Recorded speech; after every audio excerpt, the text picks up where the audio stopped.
In the beginning of Parshas Devorim, we have various different words of rebuke that Moshe Rabbeinu is telling the Yidden, although telling it to them a little bit in a hidden way, hidden behind certain words, not that rebuke them in a direct way. One of the things Moshe Rabbeinu tells the Yidden is Achad Asar Yomei Chorev. It's an 11-day journey from Chorev, which is Har Sinai, through the way of Har Seir, all the way until Kadesh Barnea. Kadesh Barnea is on the border of Eretz Yisrael. Rashi tells us over here, bringing from Chazal, that this journey, which is usually an 11-day journey, the Yidden managed to do it in 3 days.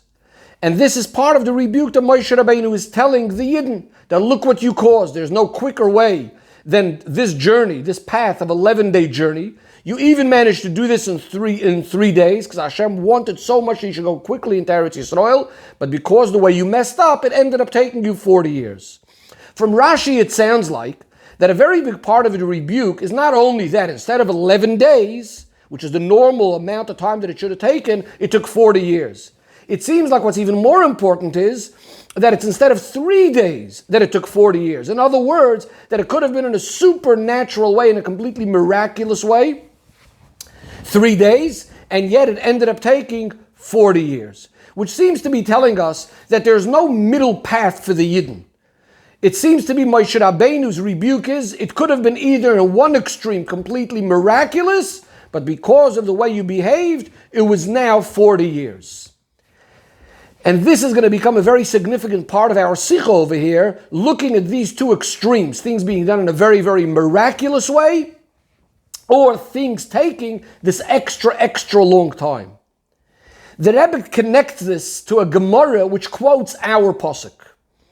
And the Gemara goes as follows. The Gemara is speaking over there about a debate that Rabbi Yochanan ben Zakkai had with a Baisusi. Baisusi is one of a group of people that claim to believe only in Torah Shebeksav and not in Torah Sheba'al Peh. And what they said is that Shavuos always needs to fall out on a Sunday. The pasuk was Fartem Lechem Imachar As Shabbos. You always start counting according to them the day after Shabbos, not after Yom Tov, the way the Chazal understood it. If you always start counting on a Sunday, then Shavuos will also be on a Sunday. Says this by Susi to Rabbi Yochanan ben Zakkai. Moshe Rabbeinu loved the Yidden, so he knew that Shavuos is only 1 day, so he wanted to make that you should have Shabbos, always follow Shabbos followed immediately by Shavuos. In this way, the Yidden will have 2 days of pleasure and enjoyment, one following the other. Says Rabbi Yochanan ben Zakkai, quoting this pasuk that we just had, if Moshe Rabbeinu really loved the Yidden, why did he delay them in the midbar for 40 years? And he quotes this pasuk of Achad Asar Yoim Mehar Chorev. Tosfos on these words actually immediately quotes Rashi from Chumash and says that this 11-day journey that the pasuk says really could have even been in 3 days, because the Eibishter made it actually take originally 3 days, all the way till Kadesh Barnea.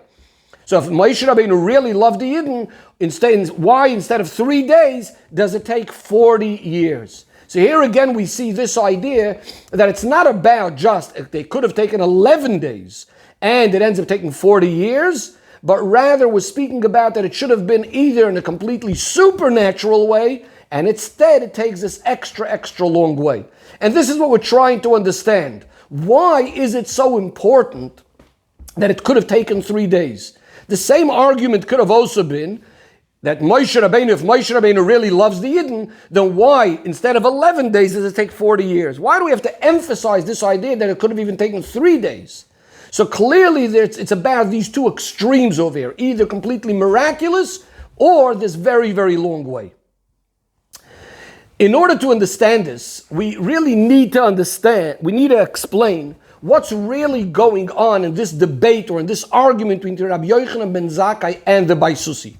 Clearly, when the Torah tells us stories of the Chachamim arguing with Goyim or arguing with these Baisusim and the Tzedukim, etc., there must be some logic, some real logic in what they're arguing, what the other side is arguing, and that the Chachamim, when they're answering, these are emisa answers, because otherwise, why are we even bothering quoting these arguments and mentioning what these Goyim or the Baisusim thought?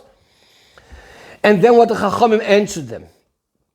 And therefore, what the Rebbe is going to explain over here, that we're going to try to understand what exactly it was the Baisusi was saying, and what is really Rabbi Yochanan ben Zakkai telling him.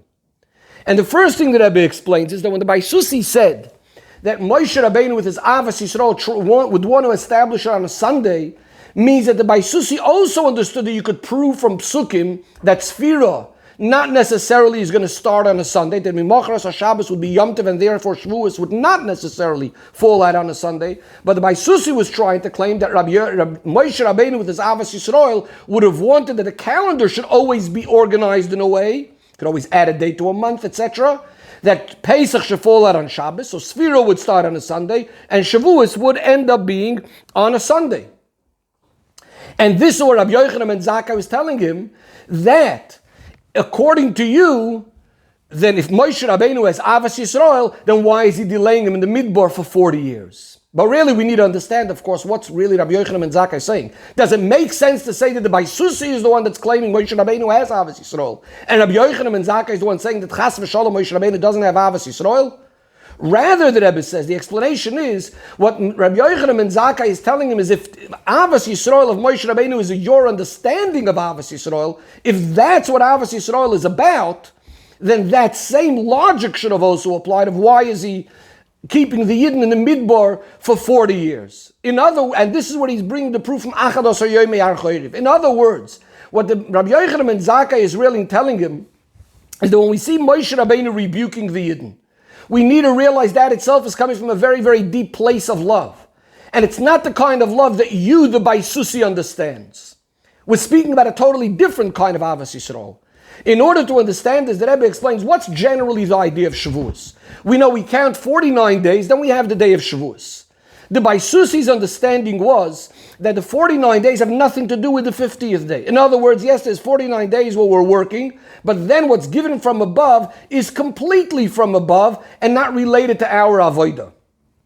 And therefore what the Baisusi was claiming was, what should be the best preparation for such a day of Shavuos that's completely given from above? Also a day of Shabbos that's enjoyable, that's pleasurable, a day that's wholly from above. In fact, this is the whole argument of the Baisusim regarding Torah Shebiksav versus Torah Sheba'al Peh generally. Torah Shebiksav is that which is given from above, and they're claiming that's what we have from Hashem, and there's no way we can ever get our own seichel, which is Torah Sheba'al Peh, involved in all of this. So the Baisusim only believe in Torah Shebiksav. They only believe in that, so to speak, which is being given from above, and they say there can be no connection at all with our own seichel and things of the Chachamim, etc., etc. Of course, this is completely untrue, because the truth of the matter is, the whole point of Torah is that the greatest inyanim of Torah should come down and permeate our seichel, and that we should be able to even be mechadish in Torah and add in Torah and appreciate Torah, etc., etc. In other words, the true way how the Chachamim learn Torah and the way we understand Torah is that really there needs to be that chibur between the highest of the high and the lowest of the low. And therefore, really, the way Matan Torah works is that even the 50th day, that which is l'chayra given from above, but as it says, Tisperu Chamishim Yoim. Tisperu Chamishim Yoim is that even the 50th day we are accomplishing through our avodah. And this is what Rabbi Yochanan ben Zakkai is saying to this Baisusi, that Moshe Rabbeinu keeps the Yidden back in the Midbar 40 years. What's the idea of punishments in the Torah? Torah is a Torah of kindness. The whole idea of punishments is not chas v'shalom for the sake of punishment. It's all to elevate the Yidden to a greater level. It's all that the Yidden should be able to be deserving to go into Eretz Yisrael. The whole idea of going through the Midbar was to elevate and to bring out a greater connection that the Yid has to the Eibishter as a result of all the Nisyonis, as a result of all the challenges, as a result of the tshuva that comes for the different things that went on in the Midbar. And this is what Rabbi Yochanan ben Zakkai is actually telling him, that this is the greatest level of Avos Yisrael, that the proper way of really refining, elevating the Yid, bringing him to the highest level is going to come through his avodah. And this is what Rabbi Yochanan ben Zakkai is saying. If it's your understanding that things are just given from above, then why did he delay them in the Midbar? In other words, there's two ways how the Yidden could have traveled the Midbar. There's one way how it comes milamayla, mitzad Shechina, and that's the one extreme. It could have been in 3 days. It could have been a miraculous way, 1, 2, 3, and that there's no avodah involved at all. But then there's the other way, that it comes mitzad the Yidden. It comes mitzad the avodah of the Yidden, really working through all the issues, all the problems that they had. And through that coming to a much greater level in their connection to Hashem. And that's what Rabbi Yochanan and Zakkai is saying, that in your opinion, if Shavuos is a day, it's just coming from above, and therefore it should follow from a Shabbos just coming from above, then the Midbar also should have been just done in a hasty way and not worry about refining and the Yidden doing their own avodah, etc., etc. From the fact that Moshe Rabbeinu delays the Yidden in the Midbar, it shows that what's the real Avos Yisrael is specifically when he's getting the Yidden to do the avodah b'koyach atzmam on their own. And as the famous expression of the Medrash says, that Moshe Rabbeinu is the one that rebukes them. Who rebukes them? Dafka, someone with such great ava like Moshe Rabbeinu. He is the one that's able to rebuke them and get them to do tshuva.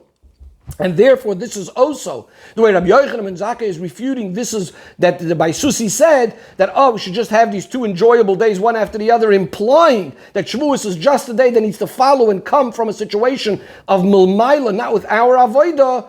Rather, the proper way Rabbi Yochanan and Zakkai is saying is no, we do it all through avodah, that the 49 days of Sfira were really an avodah that brought to the day of Shavuos itself. And the Rebbe concludes that the same thing is true with this last Golus, that the whole purpose is to purify the Yidden, to make them deserving for the Geula, and through this avodah, when we do quickly this avodah, the Eibishter brings the Geula immediately, especially that Kalu Kol HaKitzin, so that we have the Geula HaMitzvah Shleimah through Mashiach Tzidkeinu b'meirav yameinu mamash.